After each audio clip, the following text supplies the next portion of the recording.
আমরা এখন তোমাদের তৃতীয় অধ্যায়ের টাইপ 8 এমসিকিউ সমাধান করব। তোমরা এখনও যারা আমাদের এই এমসিকিউ সাজেশন বইটি সংগ্রহ করনি দ্রুত সংগ্রহ করে ফেলো। দেখো সমাধানে চলে যাই আমরা।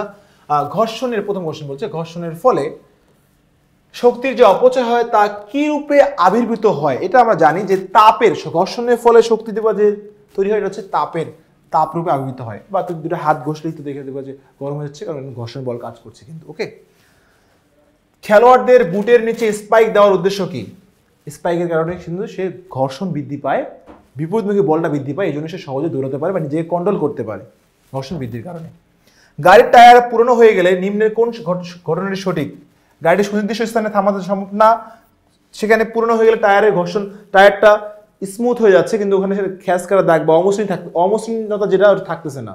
আর অমসৃণতা না থাকলে সেখানে ঘর্ষণটা ঠিকভাবে বা বেশি ঘর্ষণ হয় না, তাহলে সেখানে গাড়ি তো কন্ট্রোল হারায় যাবে। সে প্রয়োজনীয় প্রতিক্রিয়া বল সৃষ্টি হয় না, প্রতিক্রিয়া বল হতে পারে না। ঘর্ষণ বলের মান হ্রাস পায়, হ্যাঁ ঘর্ষণ বলটা কমে যায়। তাহলে হচ্ছে 3 নম্বর হচ্ছে আমাদের আনসার। 118 নম্বর কি বলছে? নেসেসারি এভেল, প্রয়োজনীয় অমঙ্গল যেটা বলি, প্রয়োজনীয় উপদ্রব্য যেটা বলি, হ্যাঁ যেটা হচ্ছে কি বলা হয় কোনটিকে? এটা বলি আমরা ঘর্ষণ বলকে বলি প্রয়োজনীয় অমঙ্গল। কেন? কারণ এটা দরকারও, আবার হচ্ছে কি বেশি হলেও সমস্যা, ঠিক আছে, অনেক শক্তি অপচয় হয়ে যায়, আবার না হলেও চলা সম্ভব নয়। টায়ার এবং রাস্তার মধ্যবর্তী ঘর্ষণ বল নির্ভর করে কোনটির উপর? টায়ার এবং রাস্তার ঘর্ষণ বল নির্ভর করে গাড়ির আসলে ওজনের উপর নির্ভর করে, গাড়ির ওজনের উপর। এবার আসো আমাদের পরেরটা দেখি, পরেরটা দেখবো একটু।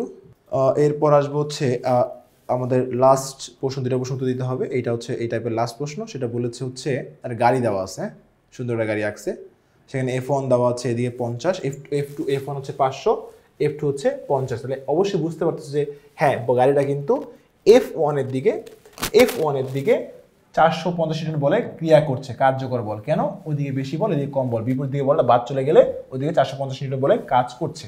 আচ্ছা, পৃথিবীর দিকে বল হচ্ছে 1960। দেখো বলেছে F1 এর দিকে গতিশীল, গাড়িটির উপর ক্রিয়াশীল লব্ধি বল কত হবে? তাহলে এই 450 দেখতে পাচ্ছ যে ওইদিকে 500তে যাচ্ছে, বিপরীত দিকে আবার ওকে টানছে, বলতো যাইস না কত 50 নিউটন বলে। তাহলে ও কত বলে যাবে বলো তো? এগোবে কত? ওই বলটা বিয়োগ করে যে থাকবে ওই বলে এগোবে সামনের দিকে, তাহলে হচ্ছে 500 নিউটন বলে এগোবে।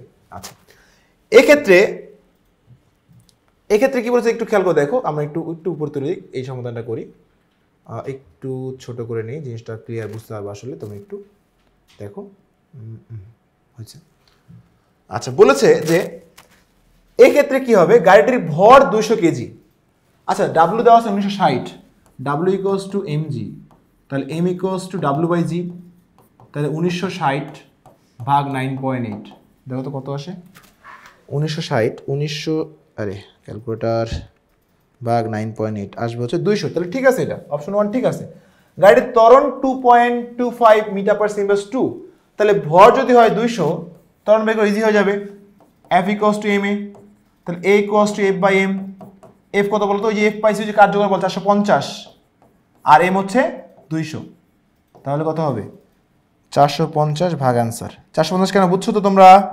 2.25 হচ্ছে আমাদের ত্বরণ, ঠিক আছে, তাহলে এটাও ঠিক আছে। 450 কেন বুঝছো? ওই যে যাচ্ছিল 500তে, বিপরীত দিকে 50, তাহলে কার্যকর বল কত? 450, কার্যকর বল নিয়ে তো ত্বরণ বের করতে হয় আমাদের, কারণ ওই ত্বরণে সে আগাচ্ছে। F2 হলো ঘর্ষণজনিত বল, এই যে F2 হচ্ছে ওই বলের বিরুদ্ধে, ও যাওয়ার বলের বিরুদ্ধে যে বল, সেটি তো এটা ঘর্ষণজনিত বল হতে পারে। তাহলে তিনটাই ঠিক আছে, 1 2 3 হচ্ছে আমাদের সঠিক উত্তর। এই ছিল আমাদের এই পর্বের সমাধান। তোমরা একটা নিচে একটা জিনিস খেয়াল করো, দেখো তোমাদের নিজেই যাচাই করে তোমার প্রস্তুতি কেমন, model test QR code scan করে। তো অনেক এই অধ্যায়ে যে আমরা পুরোটা পড়লাম, আমরা কতটুকু শিখলাম বা কতটুকু বুঝলাম, এটা যাচাই করার জন্য কিন্তু এখানে মডেল টেস্ট দেওয়ার একটা অপশন আছে। কিউআর কোড স্ক্যান করলেই একটা ফর্মে তুমি ইনফরমেশন ফিল আপ করলেই তুমি তোমার এমসিকিউ এখানে এক্সাম দিতে পারবে, নিজে বুঝতে পারবে কটা তোমার হয়েছে, বা নিজে প্রিপারেশনটা বুঝতে পারবা। তো এই জন্য তোমাকে অবশ্যই আমাদের এই বইটি সংগ্রহ করতে হবে। তো তোমরা এখনও যারা আমাদের এই বইটি সংগ্রহ করোনি, দ্রুত সংগ্রহ করে ফেলো। নেক্সট দেখা হবে। আল্লাহ হাফিজ।